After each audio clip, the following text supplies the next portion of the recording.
Mwaswera Bwanji Amalawi. Ndimangofuna kuti mu tsiku la lero pa 17 March tikambepo nkhani ziwiri zitatu zimene zikuyenda pa social media. Nkhani zimene zikuyenda pa social media ndi kafukufuku amene wapezeka pa mpungwepungwe kapena kulimbana kwa a Kalindo ndi a Longwe, komanso a Longwe ndi chipani cha DPP. Kafukufuku uyu sanapangidwe ndi munthu oyima pa chipani kapena oyima kumbuyo kwa munthu kuti ndi chani kuti afufuze kapena kuti kumbali yokondera kapena chani. Koma kafukufuku uyu wachokera pa ma audios amene akutuluka mbali zonse ziwiri. Kafukufuku ameneyi sanayime pa mbali ina iliyonse, koma waima chindunji pa kufuna kufanthamula chilungamo chimene aine yake a Longwe so amatha kumalankhula nthawi zina zake kuti akufanthamula chilungamo kapena kunena chilungamo kumene awiniko amalankhula kuti iwo amanena chilungamo. Now muione nkhani a Longwe anangoyamba ndi kunetulutsa audio yonena kuti ife ndife akapolo. Kuchoka pamene paja tirazamva kuti a Kalindo ndi a Longwe asemphana, kenaka a Longwe anatulutsa mawu mu audio yawo kuti achita pull out mademo sakupanga nawo. Zakhala pamene paja pamene a Longwe anayamba kutukwa na DPP. Chimene ndimafuna ine ndikuuze na akuluakulu, ndimafuna ndikubwezeni mbuyo pang'ono. Nkhani pamene inachokera mu chaka cha 2021 to 2022 a Longwe akhala akumatulutsa ma audio oonetsa kuti ali mbali ya DPP. By that time a Kalindo samayang'ana DPP, samayang'ana Congress, samayang'ana UTM kapena kuti tonse alliance mwayonse. A Kalindo amaziti ine ndi omenyera ufulu Amalawi. A Kalindo sana tulutsepo audio yonena kuti amunthalika number 1 ku page house kulimwa kuti mtsogoleri koma kabambe simwa kuti zimene zozo a Kalindo sanalankhulapo ma audio awo onse akhala akutulutsa. Mboni ndi anthu amene mumamvetsera ma audio a Kalindo sanatulutsepo audio ina iliyonse yonena kuti waku DPP wina wake ndi wabwino kapena amunthalika ndi number 1. Koma mu 3 years imene achakwera akhala pa mpando, Sir Charles Longwe ndi amene akhala akumatulutsa ma audios oyamikira anthu achipani cha DPP. Now tione zimene zinayambika. a Longwe pepani maina onse ndoyambira BB ndi amasokoneza pang'ono. A Longwe anali ku MC kutonse alliance amenya nawo kampeni ndi a Kalindo limodzi. Onse aja ayendedwa ku Njomba sana bwere ku kanthu. Now ataona kunena kuti sana bwere ku kanthu, a Longwe anachita pull out mwachangu pozindikira kuti iwo analibe chipani china chilichonse chowayimirira kumene kucha. Pamene a Kalindo anasankhidwa udindo wa kuchipani ndipo anali ngati munthu wa mchipani ndipo sanachite pull out kumene kuchako olo asanasankhidwa udindo wina uliwonse mboma, koma amakhala kumene kuchako monga wa kuchipani amayendetsa ntchito zawo za chipani. Akanakhala kunena kuti a Kalindo anali ndi mtima onena kuti amafuna udindo kwambiri kuzipani zimene ku tonse alliance, bwezi pano nthawi imene anangoona kuti amanidwa maudindo akanachoka mmene anapangira a Longwe kuti sanachitidwe recognize akuchoka. Titachoka pamenepo tibwere apa. A Kalindo chambeni kumenyera ufulu akhala akutulutsa ma-audio amene akhala kutulutsa amatanthauza kuti ichi amalawi ayi, ichi amalawi ayi. Tikudziwa tonse kunena kuti togeti inayambidwa pa mtengo wokwera koma inatsika osati chifukwa cha abeni Longwe, inatsika chifukwa cha abon Kalindo.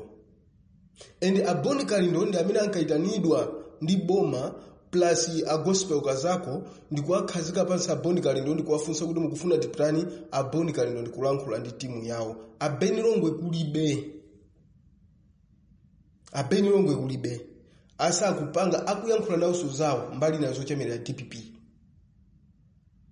Now taenda nthawi yonse tifike apa poyambana apa. Nthawi yonse chimene chinapangisa kuti ndiyambe ndi DPP, chimene chinapangisa abeni Longwe kuti ayambane ndi DPP chinali chani? Chimene chinayambisa abeni Longwe kuti ayambane ndi DPP chinali ichi. Mwina amalawi simukudziwa. Abeni Longwe anenera DPP for 3 years. Koma asanaluzidwe kapena kutumidwa kapena kupempha kuchipani kunena kuti muzitinenera zabwino, muzipanga izi, muzinyoza MCP. Anena for 3 solid years. Imene akhala abeni Longwe akutukwana MCP. Koma asana kaonekere kuchipaniko, kupempha kuchipaniko kuti ine ndabwera ndine umenyera ufulu ndifuna ndizilankhula zokoma za chipani chanu. Kapena asana tumidwe mwachidule nditayankhule choncho. Now sana tumidwe endi a DPP sakumudziwa alibe naye ntchito, angodzimva angoti ndzapa social media mmene anthu akulankhulira.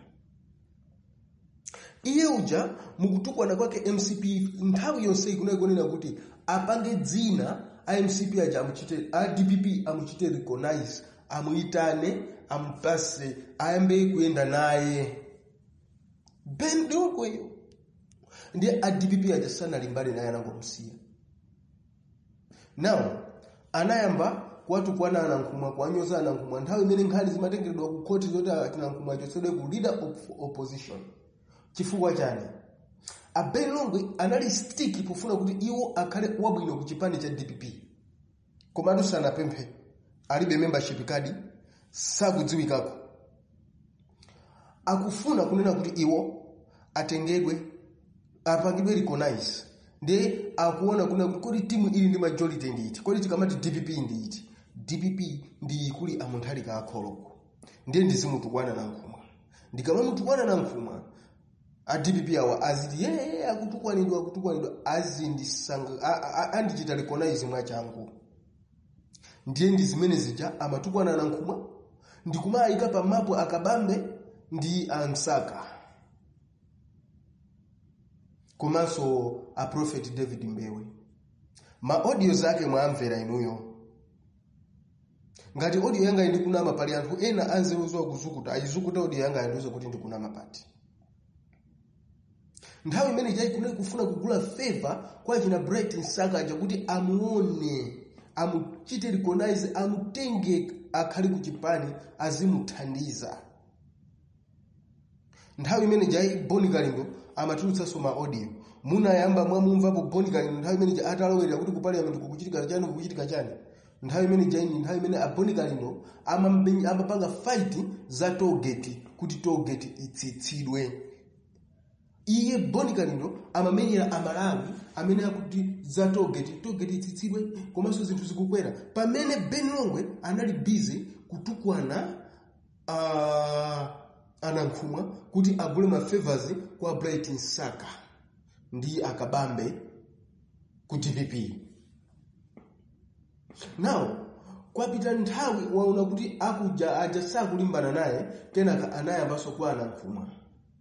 Kuyamba kuwakometsera anankhumwa, kuyankhula zabwino za anankhumwa, ndi kuyamba kuwanyoza Bright Nsaka kunena kuti a Bright Nsaka akumanyenga akaza omwankhanza, akumaopseza ndi mfuti, akumatani zimene zijaza a Beni Longwe akhala akuzikamba kumene kuti anankhumwa ndi abwino. Nthawi imene chakuna kunena kuti chani? Waona kunena kuti uku yapoyira. Uku kuyafoyira, uku yamwa madzi anthu asakundisamala. Odi ndi muyese anankhumwa. Mwina ndi ofoka andilola. Andipasa zinthu azindithandiza. Wapanga zimene zija waona kuti kumene kujonso kwa anankhumwa kuja sanasamalidweko. Now mukupita kwa nthawi chimene Ben Longwe anachita, ananyamuka ndikupita ku Voice of Malawi ndikukambira na mmene amapangira adimyawo ndikuapanga adi members of parliament. Chimene chichi ndikufuna inu IMCP muchimve. Chimene chadanisa Ben Longwe ndi DPP. Chimene chadanisa Ben Longwe ndi DPP inu IMCP muchimve. Kuli achina Oswald Jumani kumeneko, kuli achina ndani, kuli achina Agape Khombe muchimve kumeneko, achina Bire Malata muchimve kumeneko. Muchimve chimene chichi chimene chadanisa Ben Longwe komanso DPP. Anawapanga adi anthu aja. Apanga adi anthu aja, anapanga achina Honabo Chambo akumangochuku. Ndani anatolera maimpi angapo achina Beni Pili ndikuwapanga adi mu group. Atapanga adi mu group, anawapempha appointment kuti tsiku lina akambirane nawo. Ben Longweyo ineyo ma audio yake neyo ndawamverapo. Ukuzana ndi zimenezo anachitaso liki pa social media. Now atabwera pa social media ndikuponyedwa ma audio acha amamveka motere. Atapempha appointment koyamba Ben Longwe, anamuuza kuti apapa sitiziteka appointment yanu chifukwa chonena kuti ife tili busy. A president anena kuti sakufuna kuti fertilizer agulitse mavenda. Apasidwe ma distributor achisawawa. Ndi mmene zinthu zilili toka titenge fertilizer tipise ma constituency mwathu. Ndiye tili busy kusaka mmalo mmene tingapeze fertilizer kuti afike ku ma constituency mwathu mu nthawi yake. Right? Adaikana appointment manager. Ndiye adawalimbikira ndiye ma MP aja adavomera kuti okay chabwino tsiku lakuti tonse tikhala pa forum pa tipemvezo kambirana zana. IMCP munditsatire bwino. Atapita nthawi panapezeka kunena kuti Ben Longwe ananyamuka. Ben Longwe analowa pa forum pa tsiku limene rondi ama MP aja. Ndiye anawauza mawu chokera kwa Ben Longwe anawuza kuti akulu takuita nani ifeyo chakwera watikwana talepera walepera kuendesa dziko lino tikufuna timuchose chakwera pampando. Now pali njira zitatu zimene tingachotsere pampando chakwera. Yoyamba ndi kulanda boma, yachiwiri ndi mavoti, yachitatu ndi impeachment. Ndiyeno ifeyo chimene tasankha monga a Malawi National Congress Movement tafuna kuti timuchotse munjira ya impeachment. Ndiyeno ife tikufuna kuti iniyo mutithandize ife Malawi National Congress Movement, mukatithandiza National Congress Movement tipanga mobilize anthu. Tikapanga mobilize anthu, parliament ikamatsekulidwa kunena mu parliament iyi inoyo mmene munguti mademo akumulanja apanga kale remote. Mademo akumulanja apanga kale remote. Akwembekezeka mademo a shutdown wakukambirwa za mademo a shutdowns. Now inuyo monga ma members of parliament mukamakatsekulira August House, ife tukufuna kuti a National Congress Movement tibwere kumene kuja kwa NCA. Kagumatero yoncho tibwere kumene kujako titanyamula mabana ndi maplacards kunena kuti we want you to impeach Chakwera. Ndipo inuyo tikufuna kuti mudzatilandire, mukupemphani mudzatilandire kumene kujaku, ndipo muchite raising nkhani ya impeachment. Chakwera mumpange impeachment. Ndiye ma members of parliament aja anati anayamba kuyankha, anachita chair ku nkhani ya akulu amene wawa ma member of parliament anali achambo. Mchifukwa chake Ben Longwe waikaso target kwambiri akwada achambo aja kuna kuti aba fertilizer abachimanga chani kwatukwana. Ajambo anamfusa Ben Longwe. Kodi a Ben Longwe, inuyo chakwera munamwika pampano ndi chani. Ndi anayo yankha Ben Longwe chali tinamwika ndi voti. Nanga ndikufunse niso funso nena kuti nanga chakwera panopa wala kwa chani. Ndi ali sakwendesa bwino dziko. Okay chabwino. Ife munga ma MP a DPP.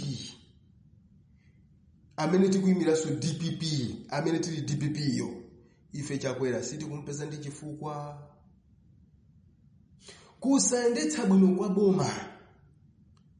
Sisi kutanthauza kuti munthu uyo ndiye kuti ndi olephera, kapena kuti munthu uyo alibe kuthekera, kapena kuti munthu uyo ndiye kuti walakwira lamulo. Ayi. Inuyo a Ben Longwe mudikire 2025. Amalawi anachotsa munthu alika ndi voti ndikumwika chakwera ndi voti. Mudzamuchotsanso chakwera ndi voti mu 2025. Ben Longwe anayesetsa kukambira nayo ma MP aja kwachita convince mundu koma ma MP anakanikana na kuti ayi ifeyo apa tafika pa final mudzamuchotsa ndi voti 2025. DPP zoti izi kupanga ni new sponsors yanjanja zinthu ngati izizi DPP zimenezo sikufuna. Mudzamuchotsa 2025 ndi voti ndi mmene mudzamuchotsere chakwera. Ife chakwera ku DPP sitinampezere chifukwa musiyena lamulire. Kaya mukundimva pamenepo magulu aja na agape khombe. Now atalankhula zimene zitaze a Ben Longwe yaja zida wanyansa mumtima. Mchifukwa chake patapita nthawi chimene chichaje akuchisunga mumtima kunadzatuka audio yoti ife ndife akapolo. Mchifukwa chake mmene audio mmene mujamu mumanena kuna ku DPP ikusunga chakwera munthu wakatangale. Ngati boma liko anthu akuvutika, ngati anthu ali pa ukapolo ndi chifukwa cha DPP. Chifukwa choti DPP yo yamuza kuna kuti mudzamuchotsa nokha 2025 ndi vote. And yekha anatulutsa ma voice amene wawo. Sine ndi mwini wake Ben Longwe. Tichoke kumeneko. Atatulutsa audio imeneja ya ife ndife akapolo. Audio ija munabwera tima elements timene tinayamba kuchita against ma demonstrations. Ma demonstrations anabwera tinayamba kuchita against ma demonstrations chifukwa chani. Ma demonstrations are winiko. A Ben Longwe anali mmenemo. Koma the thing is anamudisira sosi ya ndalama kumene ndalama fandi ya mademo ikuchokera. Ben Longwe samadziwako ndalama zokuti ndizingati samazidziwa. Anangokhala ngati member chabe. Anangomuza kuti inu mungokhala ngati member chifukwa inu simuli kunokoyi mungokhala ngati member. Chimene chicha ndi chimene chinamunyasa endi anauzidwa kuna kuti atakangana zimene zazi ndikuzatulusa ujeni ya ndife akapolo anamuza kuna kuti inuyo musapange so participate ma demonstrations. Tichoke kumeneko. Zimenezo ndi zimene zapangisa kuna kuti Ben Longwe azitukwana DPP komanso azitukwana a Kalindo. Tichoke kumeneko tipite ku Ben Longwe mwenye walankhula kunena kuti anankhumwa alepheretsa anankhumwa anathesa HRA. Anapangisa kuti Ben Longwe achoke ku HRA, which is totally propaganda kapena kuti kunama bodza la mkunkhuniza limene lolo. Ben Longwe kuti azichoka ku HRA chifukwa chake ndichi. A Ben Longwe anazapanga collaboration ndi Amunlo. Amunlo kumazipanga kuti mterera nyani 2. Amalawi mukukumbukira. Then a Ben Longwe atakhala anamveka ndi mbiri ku HRA kuti akumalowa ma inbox azimayi nkumawafunsira nkumapanga zinthu zosokonekera zomaonetsa azimayi maliseche. Ndipo ineyo zonsezi zimachitika ku HRA, ineso HRA. Komano abenungo okhandi pakamwa pawo anadzabwera ndi audio chaka chatha atatuka mu HRA. Audio imene inachita security pa media akunena kuti iwowo akudandaula anthu a HRA kunena kuti adanitsa ndi amunlo. Ndipo afika size yonena kuti absentima koma akuzibweza amafuna atulutse kuti achite confirm kwa amunlo, amafuna kuti azitulutse zima picture za munthu amene amatulutsa wako HRA konko amene akumatumiza mazithuzi mwa amuna. Kusunza kuti ati munthu yondo wamkazi amene amatumizirayo. Ndiye nthawi imene nkuti zithuzi zimene amafuna atumize ndi za Patricia Ngoma zimene zinadzatuka nthawi mbuyomo. Ndiye abenungo jamanko zithuzi zine ndi nazo za munthu amene amapanga zimenezo kulero mwandinamizira ineyo kunena kuti ineyo ndimatulutsa maliseche anga kumaonesa akazi. Ine ku HRA kwanu konda tulukako. Ine ku HRA kwanu kusumuza ndionako. Ndaye basi ndabwera sukulanga National Congress Movement. Analankhula oka a Ben Longwe kwa munthu amene angakumbukire nkhani zimene zizi akumbukira kuti Ben Longwe ndi munthu wabodza, ndi munthu onama, ndi munthu ogwabagwisa pakamwa kusema zinyawu kumaoneka ngati ndi zoona. Ndibwere ku MCP. MCP tsoka nyanja ndi mtunda poti oyipayi watsikira kumeneko. Ameneyo mukamutitengerera azikutolani ma mistake tsiku lina adza kuyimirani pa mtunda. Zikomo kwambiri. Wamva, osamva sanamve.